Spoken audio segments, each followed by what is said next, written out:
already they fished out all the good fish, and they're renaming the trash fish what the good fish were called, and they're working their way down the system with fish. And it's the same with this, that they have been pushing insects as a source of protein. And this is what you get when you run into, Soylent Green is going to happen next. What are some of the results of capitalism running into the limits of the planet? Well, I saw one the other day. I was watching a baseball game on television with my mom, and at the concession stands at the game, they sell fried or something grasshoppers. And you're seeing this more and more often on that strange show Shark Tank. They had some entrepreneur was selling protein bars made of crickets.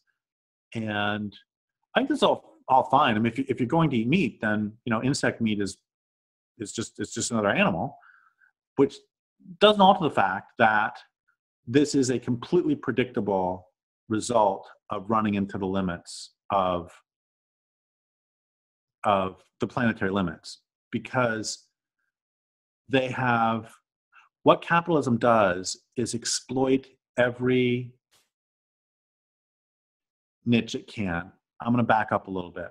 When I was in college, I graduated in physics, and then I took a year of graduate school in mineral economics because I had a year left of eligibility for high jumping, and I wanted to do it, but then I broke my foot, couldn't do it anyway. So I took a year of mineral economics. And mineral economics is like regular economics, the study, except that it's more about finite resources, and it's about extracting resources. And one of the things I remember from mineral economics is, so an example would be, if you have a donut shop, everybody presumes you have an infinite access to dough, to wheat. You can always buy more. But if you're running a mining company, you have a finite deposit, and that will lead to different economic assumptions. You have a finite deposit of bauxite, of iron ore, whatever it is. And one of the rules of mineral economics was that you access the cheapest and most easily accessible reserves of whatever mineral you're going after first. So, for example, with oil, the first oil discoveries were they could basically just scoop it up. And you go for those first. You don't go for drilling in the Gulf of Mexico first. You get the easy stuff. And then after you get the easy stuff, you get the stuff that you have to drill a little bit. And then after that, you get the stuff you have to drill a little bit more. And then after that, you get the stuff you have to drill a little bit more. And then you start going after the stuff offshore. And then you go for the North Sea. And then you go for shale oil. You go for the stuff you go for easy stuff first, hard stuff later. You now have a degree in mineral economics. And that's how it works with all of this, that if you're talking about protein, you really go for the high quality, tasty protein first. And then you work your way down. And we've seen this with fish, where first they went after the most delicious fish, and then they went after the fish that didn't taste quite so good. And then oftentimes they just rename them. So you get, what is now sometimes called cod. Is not actually what used to be called cod. And the same is true with other fish. And they work their way down, and they get rid of all of the reserves of that fish. They've effectively killed the cod, and then they move to the next one. They move to the next one. And so we could expect, and I'm not even talking about the quality or taste of grasshoppers. I'm talking about perception, that they had to break down barriers. And the reason they're breaking down barriers is because they've reached the limits on how much they can exploit other parts of reality. And another way we see this is in the entire solar and wind energy movements, that they are lower quality energy than oil from the perspective of the exploiters. So what you're going to do is you're going to exploit the oil first, and then once you've pretty much reached peak oil, you're going to move to other sources. And it's been a tremendous, tremendous coup on the part of the energy industry to be able to put this transformation, which is absolutely necessary for capitalism as they move through peak oil, to make that environmental, to make it seem as though the exploitation of this new frontier is actually doing the earth a favor. I just saw this article the other day about, I'm actually going to try to find this article. I saw this article just the other day about how, quote, how one business is turning green gas into a green gas.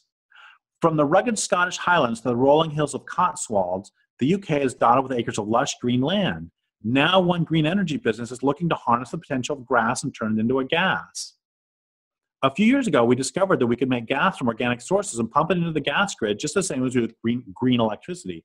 So we set out then to find a way to make green gas. We've come up with a way of making it from grass. Dale Binns, founder of Gloucester-based Ecotricity, told CNBC's Sustainable Energy. So notice all those words, ecotricity, sustainable energy, and what are they really talking about? What they're really talking about is cutting down these meadows and burning them. That's a low quality energy that they're now having to run into because they've used up the oil you can scoop out of the ground. They've used up the cheaper sources. They've used up the more easily accessible sources. And it's a tremendous coup that they can present this as actually green and luscious. Okay, that's one direction we can go with all this. Another direction to go with all this is that for years, there have been those who have talked about, and I'll say who those is in a second, those who have talked about United States environmental protection regulations as a luxury. And those who have said it have been both just naked capitalists, those who want to exploit every last thing on the planet, and have also been a lot of so-called advocates for the poor who say, gosh, you know, why do you want to protect, you know, non-human animals when there are human animals who are starving? And there is a sense in which they are, there's a sense in which they're very confused because, I mean, it's obviously very human supremacist to think that non-humans do not deserve to live. And it's also very problematical in that it forgets that an unhealthy planet can't support anyone and that the health of the planet is primary. But leaving those two aside, the argument does have a layer of truth in that the United States has been able to afford environmental protections because it has been ravaging the rest of the world in order to support this lifestyle here. And so, of course, we want to make nice, beautiful parks where we can walk around and pretend that nature is still okay, and we can have beautiful aesthetic scenery. But as capitalism runs into the limits of the planet, those protections will disappear. And that's precisely what we're seeing. And it's precisely what we've been seeing for a while. This is a completely predictable, and has been predicted by a lot of people, result of running into the limits of the planet. That national parks are a wonderful idea. And I want to be really clear. I am not in any way saying that national parks are a luxury. What I'm saying is that I am not saying that protected areas are a luxury. I am saying that from the perspective of capital, they are a luxury. That is precisely what I'm saying. They are the farthest thing from a luxury. But from the perspective of capital, they are a luxury, which is why national parks, etc., are a temporary protection. And as capitalism runs into the limits of the planet, we will see increased demand for those lands to be fracked, those lands to be logged, those lands to be destroyed, because I've already taken everything else. And so as we run into the limits of the planet, what we're going to see is increasing use of lower quality energy. Lower quality, once again, when I say lower quality, I'm saying from the perspective of the capitalist, more expensive energy with a lower energy return on investment. We're going to see increased movement toward lower quality protein. We're going to see increased movement toward removing any restrictions on how capitalists can act. We will see, here's the point, that the capitalists will exploit every last thing on this planet. We could also say the patriarchs will. You know, it's all patriarchy, capitalism, all mixed in together. They will take every last thing that the planet has, and every regulation will go in order to fuel this culture that they perceive as being more important than life. I want to end with this. This is from my brother Cree Nation. It's a prophecy from the 1800s. And they say, when all the trees have been cut down, when all the animals have been hunted, when all the waters are polluted, when all the air you breathe is unsafe, only then will you discover you cannot eat money.